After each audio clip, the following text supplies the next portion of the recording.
আসসালামু আলাইকুম, ওয়েলকাম করছি রিয়াসাত আজিম। ভিন্ন ধর্ম মতাদর্শী যারা শুনছেন সবার প্রতি আন্তরিক কৃতজ্ঞতা। অসাধারণ একটা ম্যাচ খুলনা এবং রাজশাহীর। এই ম্যাচকে ঘিরে একটা শঙ্কা ছিল, কারণ 25%-এর ওই যে হিসাব আমরা আপনাদের সামনে বিভিন্ন সময় উপস্থাপন করার চেষ্টা করেছি।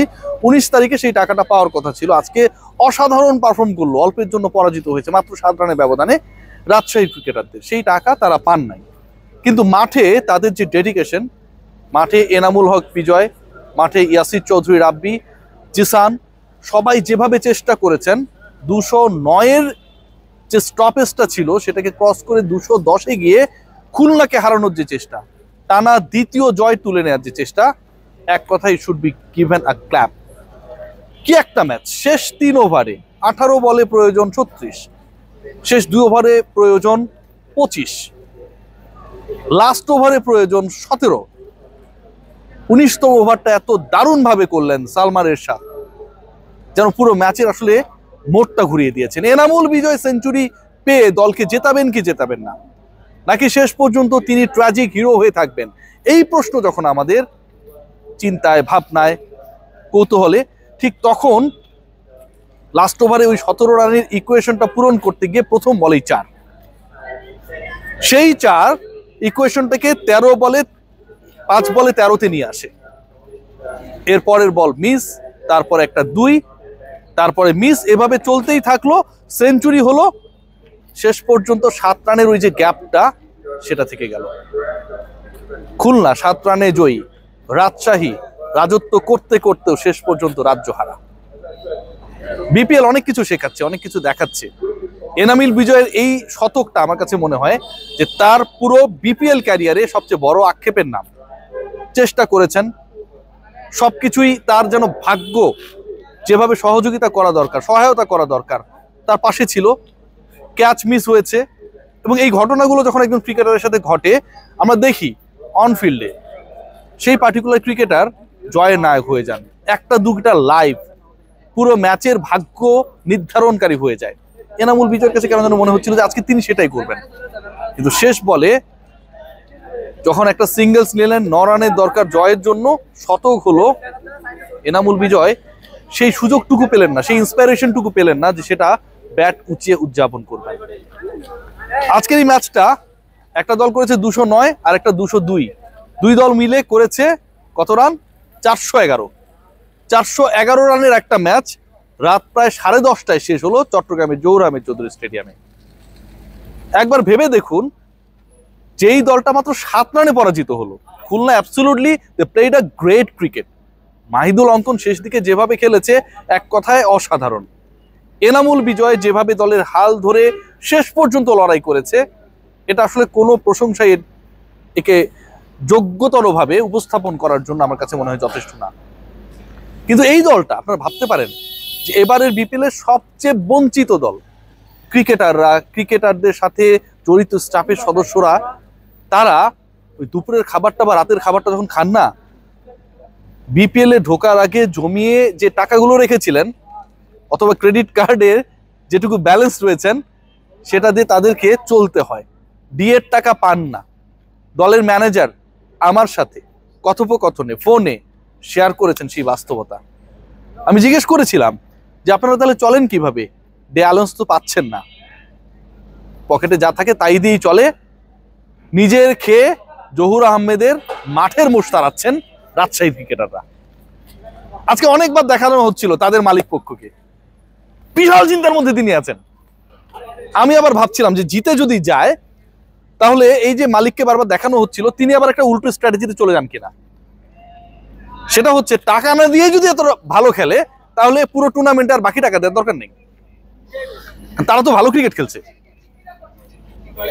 সিরিয়াসলি জার্নালিস্টরা প্রেস বক্সে আলোচনা করছিল, ভাই আমরা খুব টেনশনে ছিলাম যে বিজয়রা তো 19 তারিখের যে আমাদের মিডিয়া গ্রুপে পাঠানো তাদের বার্তা, সেখানটা 19 তারিখে টাকা পেয়ে যাবে, চেক দেওয়া হবে বলা হয়েছে, পাননি ভাই। যে বিজয়রা বলছি না, তারা পান নাই, বিজয়রা আকবররা পান নাই ভাই, খবর আছে, নাম্বার 1। তারপরেও তারা সেঞ্চুরি করেন, তারপরে তারা অপরাজিত থাকেন। আবু হায়দার অনেক অসাধারণ একটা ক্যাচ নিয়েছেন না, ভাবতে পারেন এবারের বিপিএল এর সেরা ক্যাচ।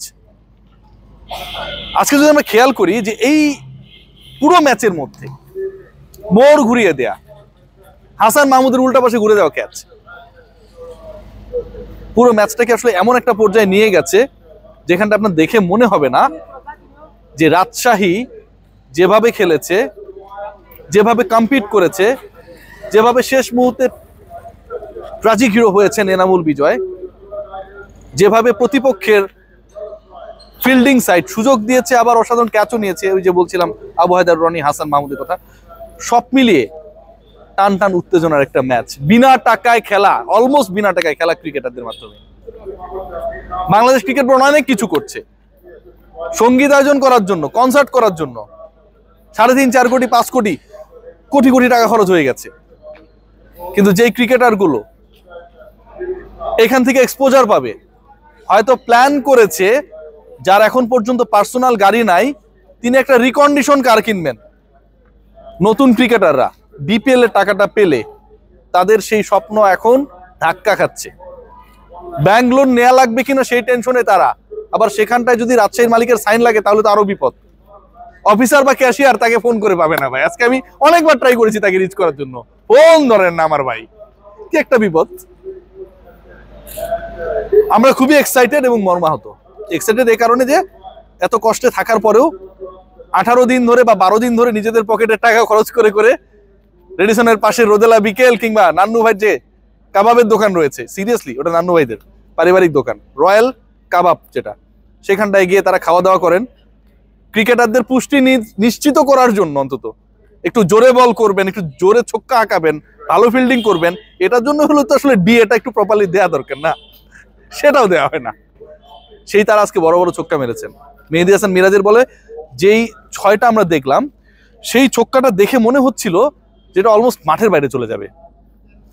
সবই দেখেছি, সবই দেখলাম, এবং সবচেয়ে বড় এক্সপিরিয়েন্স যেটা, এত কিছুর পরেও আসলে বিসিবির কর্তাদের এখন পর্যন্ত কোনো প্রপার উদ্যোগ নেই।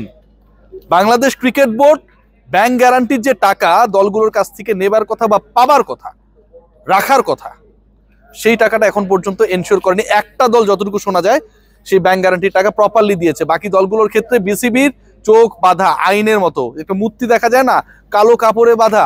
বাংলাদেশ ক্রিকেট বোর্ড যেন সেই আদালতের সামনে দাঁড়ানো সেই মূর্তি, কোনো কিছু দেখে না। আমি প্রশ্ন করেছিলাম কর্তা ব্যক্তিদের যে আপনারা এই টাকা যে পান না ক্রিকেটাররা, এরপরও নিজের টাকায় খেলছেন, খাচ্ছেন, দাচ্ছেন, আপনারা কিছু করছেন না কেন? বিসিবি বলছে, বিসিবির বক্তব্য অনেকটা এরকম যে আমাদেরকে তো কেউ জানায় না।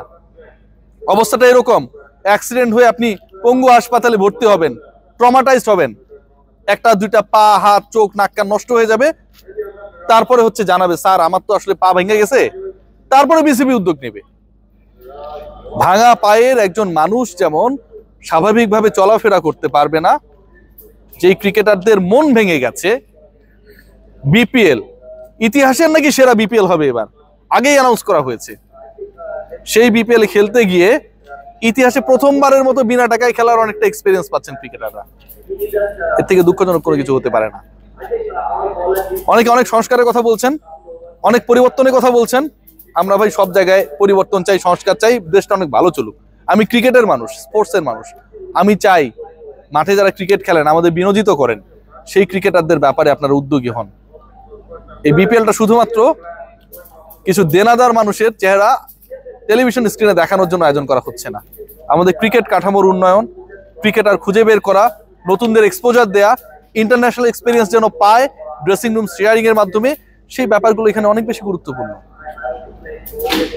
সেখানটায় যখন এত বড় ডিভাইডেশন থাকে, বৈষম্য থাকে, তখন আসলে একটা কথাই বলতে হয় যে বাংলাদেশ প্রিমিয়ার লিগ, বিপিএল এই মুহূর্তে যে অবস্থায় আছে, এটা যেন ভেন্টিলেশনে যখন রোগী চলে যায়, জীবনের শেষ সায়ান্নে সেই অবস্থা। আর অনেক আপডেট পাবেন, 2 নম্বরই কারা কোথায় করছেন, অবশ্যই সেই আপডেটগুলো আমি আপনাদের জানাবো। সবাই ভালো থাকবেন।